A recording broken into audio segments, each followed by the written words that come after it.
Olá! A Lei Maria da Penha tornou-se praticamente sinônimo de proteção da mulher contra a violência. Mas passados quase 14 anos da aprovação da norma, não resta dúvida de que ainda há muito a ser feito. Para debater a efetividade da Lei Maria da Penha, eu recebo no Câmara Debate as deputadas Rose Modesto, do PSDB do Mato Grosso do Sul, e Fernanda Melchiona, do PSOL do Rio Grande do Sul. Senhoras, muitíssimo obrigada por ter aceitado o nosso convite para esse debate. Deputada Rose Modesto, eu começo pela senhora. Na abertura do programa eu falei que são 14 anos, que isso virou praticamente um sinônimo, até nas brincadeiras, Maria da Penha contra você, né? Mas, de fato, ainda há muito a ser feito e eu sei que a senhora é autora de algumas proposições nessa área. Como é que estão as suas proposições? Quais são as principais ideias que a senhora traz de mudança na legislação? Bom, primeiro, obrigada pela oportunidade de estar participando aqui deste debate com vocês, né? Cumprimentar aqui a minha colega, Fernanda, que tem um trabalho também muito importante, né? É uma combativa também em defesa aí das mulheres. Na verdade, eu tenho uma preocupação muito grande hoje com as mulheres que já estão com medida protetiva, porque o índice de mulheres com medida protetiva que infelizmente acabam morrendo é muito alto. Então, uma das proposições que eu trouxe para a gente discutir e debater aqui, e hoje já está na Comissão de Justiça, inclusive, é a possibilidade das mulheres que estão com medida protetiva, Maristela, ter acesso a um aplicativo, né, a um sistema inteligente que comunica uma central que é composta pela Polícia Militar ou pela Guarda Municipal das cidades. Ela comunica se o agressor está se aproximando novamente dessa vítima. A vítima, essa mulher, ela tem acesso a um botão, né, conhecido até como botão do pânico, começou no estado do Espírito Santo e foi se estendendo para outros. No Mato Grosso do Sul, que é o estado que eu represento aqui, que eu vivo, nós também já temos essa ferramenta, né, de inteligência, e isso tem feito com que algumas mulheres tenham tido a oportunidade de ter o socorro antes do agressor chegar a ter um contato com ela. Então, hoje essa proposta desse projeto de lei que eu trouxe aqui é para que tanto o agressor como a vítima seja monitorado, né? Ou seja, se ele se aproximar, ela vai ser avisada, e se ela perceber também que há a tentativa desse agressor de aproximar novamente dela, ela tem a oportunidade também de acionar. É um aplicativo extremamente eficaz e que tem dado bons resultados. E também eu tenho discutido sobre a questão mesmo da gente ampliar, né, a pena, ter penas mais duras para o crime de feminicídio. Eu estou debatendo e discutindo aqui uma proposta a gente aumentar a pena mínima de 12 para 20 anos. Eu sou uma defensora da educação. Eu quero deixar isso claro aqui. Eu acredito que para você realmente mudar, né, uma cultura, porque a violência da mulher está extremamente relacionada à questão da cultura do nosso país.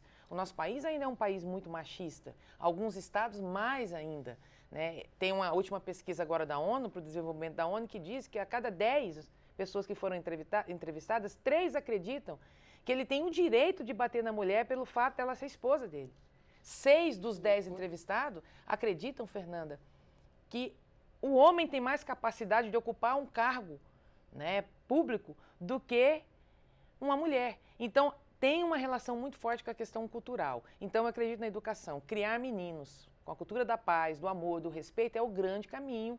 E em algumas gerações nós vamos ver esses números reduzindo se todo mundo fizer a lição de casa. Agora, você cometer um crime de feminicídio, eu acredito que você tem uma pena mínima de 12, com a progressão que tem, com 2, 3 anos, a pessoa já está na rua, eu acredito que nós temos que debater penas mais duras também.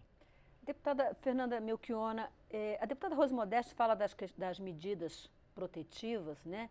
E ela cita o botão do pânico, de fato que é algo importantíssimo, mas a gente observa que muitas vezes o feminicídio, a violência contra a mulher, ela acontece dentro de casa, né? Cometida pelo marido, pelo companheiro, e que muitas que não foram sequer denunciados ainda. Então, existe algo efetivamente a ser feito antes até de que haja uma denúncia e que haja uma medida protetiva. Nessa seara, o que você acha que pode ser feito além? Olha, primeiro é um prazer estar aqui contigo, Maristela, nesse programa aqui da nossa TV Câmara, com a Rose Modesto, nesse assunto tão importante e fundamental, né, que é o combate aos feminicídios e à violência contra a mulher, eu tenho a impressão de que é preciso uma combinação de medidas. Rose falava corretamente, muitas das mulheres vítimas da violência já denunciaram e estão sob medidas protetivas, e o Estado não garante aquilo que está lá na medida protetiva judicial, que é a proteção integral dessa mulher nesse caminho, né, de denúncia e de proteção da vida. Em muitos casos, não todos, né, claro, que denunciar é fundamental. Então, eu acho que é preciso construir um conjunto de políticas que passa, evidentemente, pelo combate ao machismo, pela educação, pelo esclarecimento e compreensão da Lei Maria da Penha, dos 5 tipos de violência que ela prevê, os caminhos que esta mulher, que essa família, enfim, que as crianças, muitas vezes, né, cumprem um papel fundamental dentro da família, de, né, enfim, a partir de conhecimento na escola, da Lei Maria da Penha, ajudar essa mãe a sair do círculo da violência, propaganda e estimular o uso do Disque 180. Então, claro, é um conjunto de medidas. Agora, o que nós temos? Como tu bem falaste, nós temos 14 anos da Lei Maria da Penha e, ao mesmo tempo... E 5 do feminicídio. E da lei do feminicídio. 5 dos feminicídios, né, da Lei dos Feminicídios. E, ao mesmo tempo, assim, tem o tema do nosso atraso em garantir a efetivação dessa legislação. Eu acho que a lei ela é muito boa. Infelizmente, o Brasil teve que ser condenado pela Corte Interamericana de Direitos Humanos no caso da farmacêutica Maria da Penha, vítima 2 vezes, e recorreu aos organismos internacionais para obrigar o Estado brasileiro, né? Ela recorreu como denúncia e os organismos internacionais obrigaram o Estado brasileiro a ter, né, uma legislação de proteção às mulheres, que mostra também o nosso atraso na constituição de uma legislação de proteção às mulheres, que teve que a Corte Interamericana de Direitos Humanos, né, ter essa condenação do Brasil nesse caso. Então a lei é boa, mas ela precisa ser efetivada. Agora, como é que ela é efetivada? Ela é efetivada com recursos, ela é efetivada com políticas públicas, ela é efetivada com compromisso do governo federal, dos governos estaduais e dos governos municipais. E a gente vem justamente no caminho contrário nesse momento da história. Nós temos um presidente que é declaradamente machista pelas coisas que fala, com relação ao direito das mulheres, o ataque misógino e sexista contra a jornalista Patrícia Campos Melo, vindo de um presidente da República, vindo de qualquer seria grave, vindo de um presidente da República é mais grave ainda, porque ele naturaliza a violência contra a mulher e o ataque à liberdade de imprensa, né, Maristela? A gente está aqui na frente de uma jornalista, então... É um duplo ataque. É um duplo ataque. E dá um recado muito ruim, dá um recado de que isso é aceitável ou até naturaliza a violência contra a mulher que se reproduz depois no espaço privado, porque, como tu bem falavas, essa violência se reproduz majoritariamente nas casas, a partir de maridos, companheiros e ex-maridos e ex-companheiros, né? Que não aceitam o fim da relação e enxergam, enfim, as mulheres como uma propriedade privada, o que é um absurdo, né? Que precisa ser combatido por óbvio. Bom, então, tem a naturalização da violência, que aumenta e potencializa a violência contra nós, e tem a redução drástica de verbas de proteção à vida das mulheres. O Disque 100 teve quase o seu orçamento zerado no ano de 2019, pelo governo Bolsonaro. A Casa da Mulher Brasileira, que seria muito importante para ampliar a rede de abrigagem, porque muitas vezes essa mulher e essa família precisa imediatamente sair da casa, né, quando está em risco ali. Claro, depois judicialmente a prioridade de ficar com a casa dela, pela Lei Maria da Penha, por toda... Mas, enfim, até lá ela Mas precisa... até que a justiça Clara, entre em ação. ultime os seus processos. E a maior parte dos municípios brasileiros não tem um abrigo. Mais de 90% dos municípios brasileiros não tem abrigo para as mulheres vítimas da violência. Quase zerou a Casa da Mulher Brasileira. O programa, só para te dar um dado, entre 2015 e 2019, então pegando outros governos, o orçamento da Secretaria Nacional de Políticas para as Mulheres foi reduzido de 119 milhões, Maristela, para 5 milhões.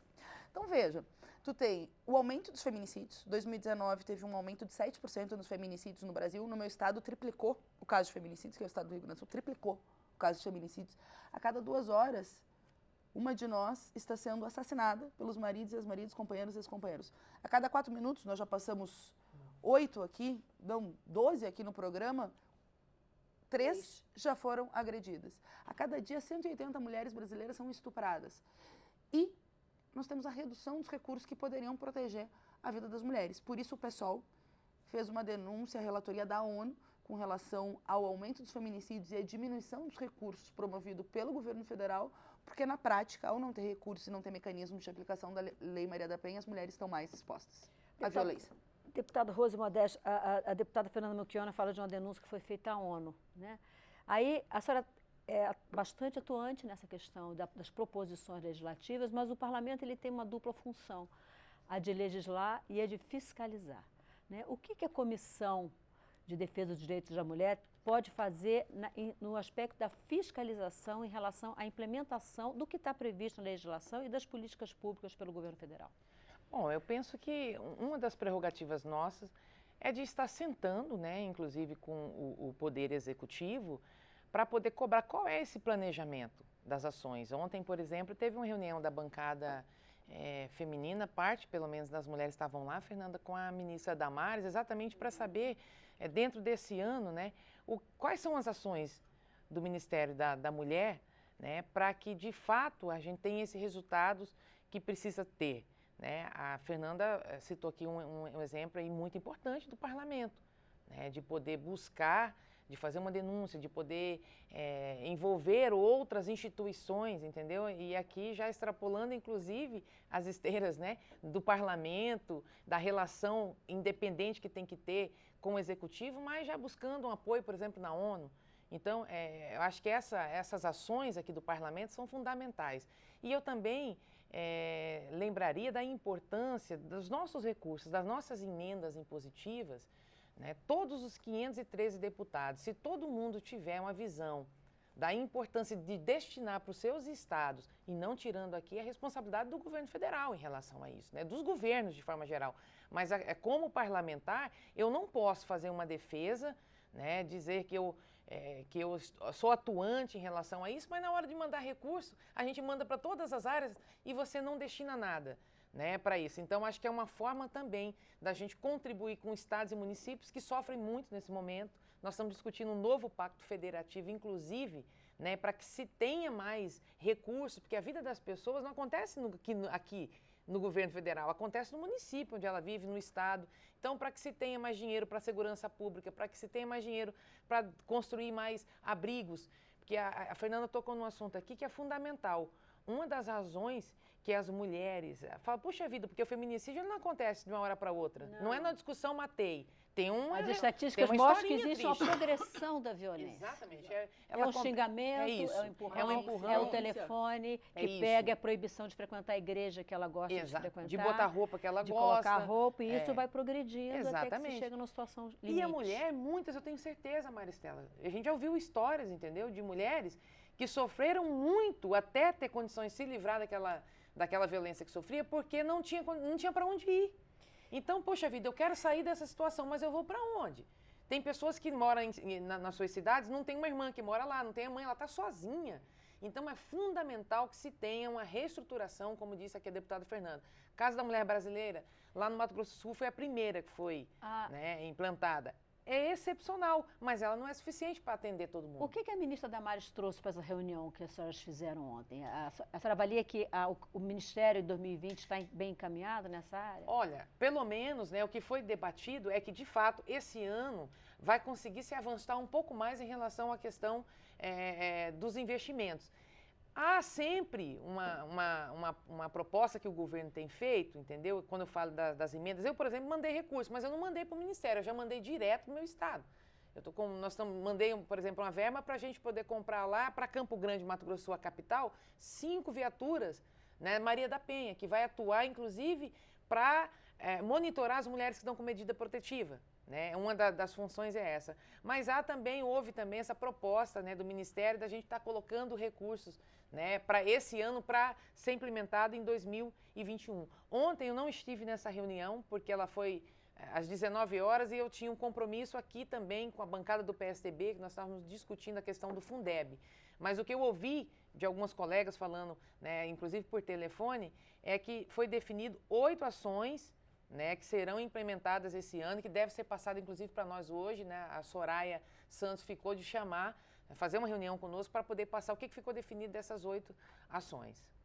Deputada Fernanda Melchiona, recentemente a ministra Carmen Lúcia deu uma entrevista em que ela comentou sobre os núcleos de investigação específicas. Segundo ela, a falta de implantação efetiva desses núcleos faz com que as investigações não sejam feitas com o rigor técnico que deveriam ser feitas.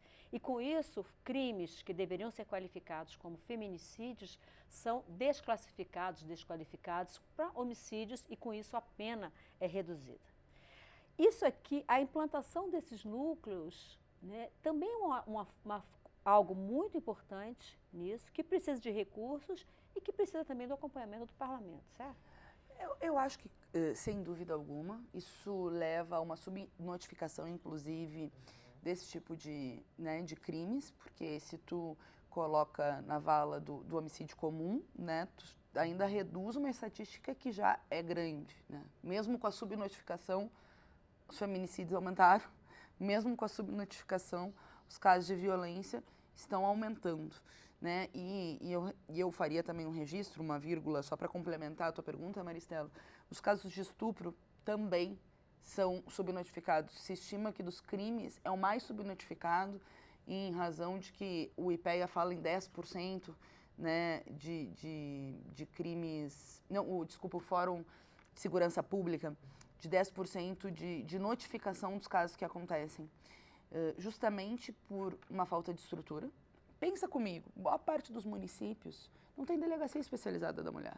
E óbvio que na ausência de uma delegacia especializada, você deve ir numa delegacia normal para fazer, né, uma delegacia de todos para fazer as denúncias, mas isso tem muito impacto, né, na qualidade do atendimento. Esse policial tem que estar preparado. Na liberdade da mulher, na liberdade da mulher e da vontade da mulher de se expor no sentido das violências que já está passando. Dependendo do tamanho do município, aquele policial que vai atendê-la é o seu vizinho de rua.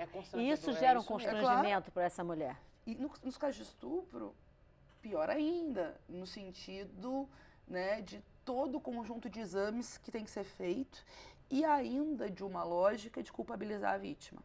Né? Agora aconteceu um caso gravíssimo lá no Rio Grande do Sul, de um motorista de aplicativo que assediou uma adolescente de 17 anos e, obviamente, todo mundo criticou, até precisa se debater. Tem uma lei de combate ao assédio no transporte coletivo em Porto Alegre. Obviamente, o governo municipal, infelizmente, ainda não implementou, que é muito importante, acontece muito nos ônibus. Todas nós já passamos ou já conhecemos algum tipo de assédio. Mas, enfim, eu estava contando a história do motorista de aplicativo. Então, ele foi denunciado, teve, né, uma repercussão nas redes, a menina gravou. E aí, no outro dia, ele foi responder e disse que a culpa era dela porque ela usava um shortinho Anitta. É um absurdo. E é um absurdo completo. Outros casos em relação a esse mesmo motorista. Claro, mas não é um caso isolado. Não. Inclusive, a estatística que Rose trazia no início do programa da quantidade de homens que acha que pode agredir a sua mulher por ser esposa. Tu trouxeste uma pesquisa. É parte de uma lógica de culpabilizar a vítima. Então, é preciso enfrentar o machismo. É preciso enfrentar essa cultura do estupro. É preciso enfrentar, né, com políticas públicas, com discurso e com sinalizações. A Damares dizer que vai resolver o problema da violência, ter uma sala lilás, por favor, entendeu? É preciso que ela tenha um compromisso. O ano passado, a bancada feminina fez todo um esforço de mandar recursos a partir das suas emendas individuais dos parlamentares, e foi feito, né? Não sei quantos milhões se chegou, porque boa parte, né, das parlamentares cumpriram esse compromisso de mandar recursos para os seus estados para atendimento às mulheres vítimas da violência, seja na saúde, como foi meu caso, em hospitais, seja na Patrulha Maria da Penha, que é uma excelente política de proteção à vida das mulheres. Nas medidas protetivas, a Patrulha Maria da Penha tem estatísticas ótimas, só que boa parte dos municípios não tem patrulha. E as que tem ainda é insuficiente. E o governo federal não só não fez a sua responsabilidade, o governo Bolsonaro, Damares, cortou os recursos que tinha e ainda potencializou a violência quando naturaliza e verbaliza violências contra nós, né? E é reiterado, sabe, Maristela? É reiterado da família Bolsonaro, dos filhos, dos deputados, que é uma coisa vergonhosa e, enfim... Senhora, nosso programa está caminhando para o final, mas, deputada Rose Modesto, queria vê-la ainda nessa campo de medidas protetivas em relação às testemunhas. Porque a gente sabe que muitas vezes a dificuldade da mulher é a testemunha. E a gente sabe também que a violência contra a mulher pode ser denunciada e deve ser denunciado por alguém que presencia aquilo. Mas essa pessoa também precisa ser protegida, né? Essa pessoa precisa ser protegida e acho que, acima de tudo, ela precisa entender que a ação dela, como alguém que vai intervir nessa situação, ou a não ação, pode levar a um feminicídio. Então, há uma cultura também, as pessoas, é impressionante, né? A gente está sempre falando, infelizmente, a gente está sempre falando de alguém, da vida do outro, medindo, mas quando o assunto é violência contra a mulher, tem muita gente que defende, olha, eu não vou, em briga de mulher e marido e mulher... Não se mete a colher. Não se mete a colher. Já disse campanha, se mete a colher, sim. Se mete a colher, sim, porque a gente pode evitar uma tragédia ali, né? Tem formas de se fazer, né? Até você encorajar uma mulher, você oferecer a sua casa num momento de desespero, Fernanda, entendeu? Tem gente que não quer, você como vizinho, entendeu? Você fala, olha, vem pra cá, esconde aqui. Outra coisa que eu gostaria de dizer, a legislação mais dura, ela é importante. A educação é o grande caminho, né? Você realmente sensibilizar os meninos de hoje. Sempre né? E as mães, nós temos que entender, porque a maioria dos filhos são criados por mulheres. E aí nós precisamos, sabe, cuidar para esse machismo, essa cultura realmente não estar presente na nossa vida também de uma mulher. Mas dizer, olha, a mulher, ela que já recebeu alguns sinais de violência, ela precisa acreditar que esse homem é capaz sim de tirar a vida dela. Exato. Eu vou finalizar com um dos feminicídios, porque já aconteceram 4 no meu estado no mês de março. Lamentavelmente, em Mato Grosso do Sul, ano passado foram 35 feminicídios. E esse mês de março já foram 4. Uma professora de 28 anos. Relativos casos de agressão verbal, física, e ela pediu medida protetiva.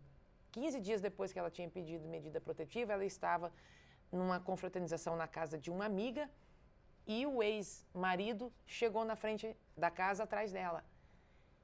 A amiga viu que era ele e avisou, ele está aí. Ela foi lá para poder falar com ele. Infelizmente, ele deu um tiro na cabeça dela. 18 anos. Ele tentou matar a amiga, atirou na costa. O marido veio, Fernanda, sem saber o que estava acontecendo e foi assassinado. É muito forte. E foi assassinado. São tantas de nós, né? E foi assassinado também. Então, o que eu quero dizer? Eu acredito, o que fazer? Por que tem uma legislação forte? Nunca se falou tanto sobre isso. Recursos, né, atuação, né, de mulheres que chegam na política, de homens também que têm defendido. Sim, né? sim. A polícia, ela se estruturou um pouco mais. E por que não diminui? Eu quero dizer a vocês, nós precisamos acreditar, Fernanda, que infelizmente os homens, quando eles definem que eles querem matar, eles são capazes de tirar a própria vida, porque eles matam e se matam. Eles matam os filhos para poder... Mas esse é o tema, por isso que eu acho que tem um debate anterior de como é que tu interrompe o círculo de violência, porque a gente pega estatística, metade dos que cometeram feminicídios já tinham cometido, metade já tinham cometido com outras namoradas. Isso. Então, tem um círculo de violência que é anterior e que tem a ver com a estruturação e a política, né, de combate à violência. Antes, porque veja, se tu tem uma política anterior, talvez que são metade, que já cometeu violência com as suas ex-namoradas, seria evitado que tirasse a vida de uma mulher ali. Isso. A questão dos abrigos, a questão da delegacia no interior, para que essa mulher se sinta mais à vontade, a questão do próprio Disque 180, eu digo sempre também, Rose, não tem quem de nós não conhece uma história. Não tem ajudado uma vizinha, não tem ajudado uma amiga, não tem ajudado uma mãe, não tenha sido vítima. Então, assim, basta. Chega, não pode mais. Acho que a gente tem que ver um pouquinho de evolução. Só para encerrar, eu conto um caso rápido. Há cerca de 20 anos, eu fui acompanhar uma amiga na delegacia que tinha sido agredida pelo marido, tinha sido ameaçada pelo marido com a arma, mas ele só ameaçou. E nós fomos fazer a denúncia, a pessoa disse, olha, não posso fazer nada, porque ele não fez nada. Não existia a Lei Maria da Penha, então, né, ainda. E eu falei, então, ele precisa primeiro atirar, para depois vocês registrarem, fazer o boletim de ocorrência? É exatamente isso. Olha a gravidade da situação. Então, vejamos que nós já estamos um pouco melhor. Graças a Deus. Senhoras, graças à luta das mulheres, exatamente. né? Tem que ter muita luta ainda. Muito obrigada, muito obrigada. Obrigada, Maricela. Eu conversei hoje com as deputadas Rose Modesto, do PSDB do Mato Grosso do Sul, e Fernanda Melchiona, do PSOL do Rio Grande do Sul, sobre a efetividade da Lei Maria da Penha. Eu agradeço a sua audiência e lembro que você pode rever todos os nossos programas na página da TV Câmara na internet. Eu sou Maristela Santana e a gente se vê em uma próxima edição do Câmara Debate. Até lá.